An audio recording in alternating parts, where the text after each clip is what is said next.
नाही. ओके. मी त्याचं त्याचं पण हे पण बरेचसे असे प्रश्न जसं प्रतिभा माताजी इथे सांगत आहे, की जे राहूची एक स्टोरी आहे आपल्याला माहिती असेल. तेव्हा अमृत मंथन झालं होतं तेव्हा जेव्हा त्याची मोहिनीने मान उडवली म्हणजे अमृत थोडंसं तोंडात म्हणजे जस्ट पडलं होतं. तर एक जे माताजी म्हणत आहे, की त्याच्यामुळे त्याचं जे रक्त पडलं त्यातून कांदा लसूण आहे. तर एक जो मोठा जो एक मिसकन्सेप्शन आहे, की ते अमृत त्या लसणात गेलं नाहीये. कारण ते त्याच्या तोंडावरती होतं आणि तेव्हा याची मान तर ते खाली उतरलेलं नव्हतं. तर त्याच्यामध्ये असं काही म्हणजे अमृत आहे, हे जे मिसकन्सेप्शन आहे म्हणजे कांदा आणि लसूणसाठी त्याचा प्रचार करण्यासाठी सांगतात त्यात अमृत आहे तसं नाही. ते फक्त त्याच्या तोंडावरती होतं आणि तेवढाच मान होता. तर त्याच्यामुळे जे रक्त आहे ते रक्तामधून हे कांदा आणि लसूण आलेलं आहे आणि ते तमोगुणी आहे. पण त्यात असं काही म्हणजे हा औषधी गुण आहे आपण म्हणू शकतो. आयुर्वेदामध्ये त्याचं औषध हे जे गुण आहेत कांदा आणि लसूण दोघांमध्ये आहे. पण मला एक सांगा, समजा मी आजारी झालो. मला पॅनाडॉल खायचं असेल, तर मी काय पॅनाडॉलची भाजी बनवून मी खाईन का? एक सिंपल एक गोळी असेल, एक आपण ती खातो. पण आज लोकं भरून-भरून ते मिसळ म्हणा किंवा किंवा ते प्रत्येक गोष्टीमध्ये कांद्याची भजी बनवून खातात. That is too much. हां, कुणाला काही प्रॉब्लेम आहे, तेव्हा तुम्ही थोडंसं एक दवा म्हणून घ्या तुम्ही. ते पॅनाडॉलची भाजी बनवून तुम्ही खाऊ नका. मला हे म्हणायचं don't don't take too much. Over म्हणजे प्रत्येक गोष्टीचं जेव्हा ओव्हर करतो त्याचं ते नुकसान होतं. आता आज कोणी पॅनाडॉल जरी म्हणजे जेव्हा डॉक्टरांनी त्याला दिवसातून 1 गोळी खायला सांगितलं, जर तो 4 खाईल त्याचं नुकसान होणार त्याचं. It is going to have a bad effect. तर दवा म्हणून पण सर्वांना खायची गरज नाहीये. आता मी तुम्ही एक उदाहरण सांगता, मी तुम्हाला हजारो उदाहरण देऊ शकतो, जिथे मुलं लहानपणापासून कांदा आणि लसूण माझी मुलं दोन्ही पण, माझं पोरगा पण, पोरगी पण. लहानपणापासून मी जवळ-जवळ 19-20 वर्षापर्यंत मी नॉन-व्हेज आणि कांदा लसूण खात होतो. पण माझी पोरं लहानपणापासून म्हणजे जन्मल्यापासून त्यांनी कधी खाल्लं नाही and they are very healthy. आणि असे नाही, म्हणजे तुम्ही एक सांगताय, नाही कारण प्रॉब्लेम. पण असे मी तुम्हाला हजारो मुलं दाखवतो. मी इस्कॉनमध्ये जेवढी मुलं आहेत and they are perfectly fit and fine. त्यांना काही त्रास नाही. प्लस भक्तीमध्ये ते इतके इंटेलिजंट आहेत. जसा मी तो मुलाचा व्हिडिओ पाठवला होता ग्रुपमध्ये. लहानपणापासून किती छोटासा बाळ आहे तो, म्हणजे हे आज त्याचा व्हिडिओ आहे, पण मला वाटतं मागच्या 3-4 वर्षापासून खूप लहान असतानापासून त्याचे व्हिडिओ येतात.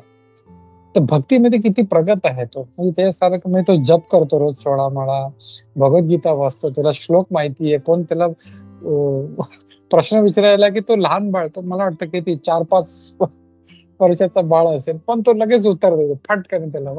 तुम्ही असं नको करू, तुम्ही हे करा. भगवान भगवद्गीतामध्ये हे सांग. So isn't it amazing? तर कन्क्लुजन मध्ये किंवा निष्कर्ष मध्ये आपण हे सांगू शकतो, की ठीक आहे, कोणाला काही आजार आहे, to take, but take it as a medicine. थोडंसं एक लसूण म्हणजे थोडंसं एक थेंब काहीतरी जे घ्यायचं असेल किंवा कानात टाकायचं असेल, दॅट इज ओके. पण त्याचं भाजी बनवून खाणे, त्याला भरून-भरून खाणे, दॅट इज रॉंग. काही औषधी गुणामुळे घेता तुम्ही थोडंसं घ्या. पण दॅट टू अगर तुम्हाला काही प्रॉब्लेम आहेत तर.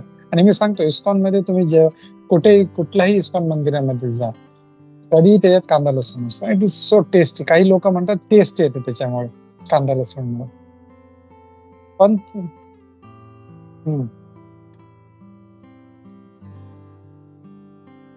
Once in a blue moon once in ठीक आहे म्हणजे.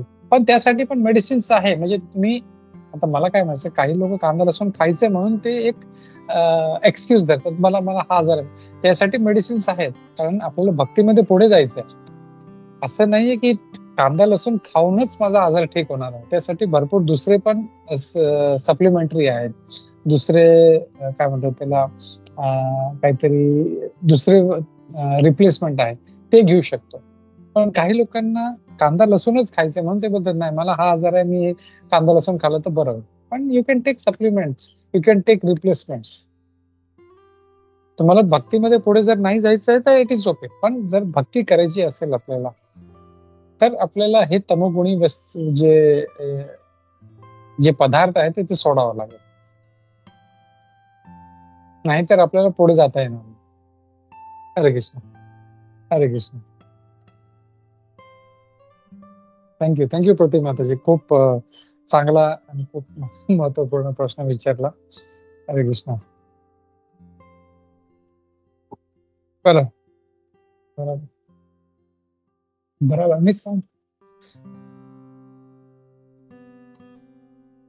Yes yes. आणि जर आपण पाहिलं इव्हन पाकिस्तानमध्ये, इराकमध्ये, इराणमध्ये, सौदी अरेबियामध्ये बरेचसे असे मुस्लिम भक्त आहेत जे आधी इस्लाम धर्माचा पालन, आज ते वैष्णव आहेत. कझाकिस्तानमध्ये माझी एक गुरु बहीण आहे जी कझाकी मुस्लिम होती. तिचे वडील एक मुल्लाजी आहे तिकडे कझाकिस्तानमध्ये. ती आज म्हणजे इतकी वैष्णव आहे, म्हणजे मला वाटतं 16-17 वर्षापासूनच तिने सगळं सोडून दिलं. तर इतके वर्षापासून जी आज जी भक्ती करत आहे, पुढे अजून जवळ-जवळ 20 वर्ष काहीतरी भक्ती करत आहे.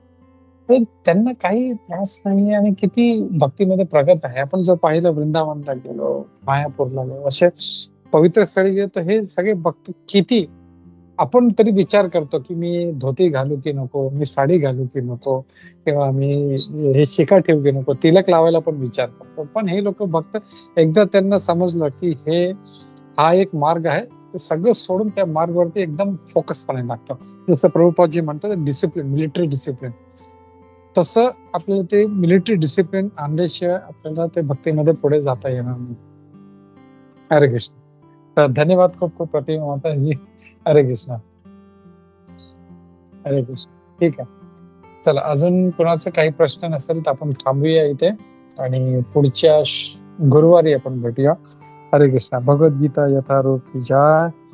श्रील प्रभुपाद की जय. इस्कॉन गुरु गोविंद की जय. वांछा कल्पतरुभ्यश्च कृपा सिंधुभ्येव च पतितानां पावनेभ्यो वैष्णवेभ्यो नमो नमः.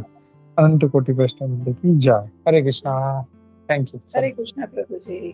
थँक्यू. हरे कृष्णा. मीटिंग क्लोज करतो मी इथे. हरे कृष्णा.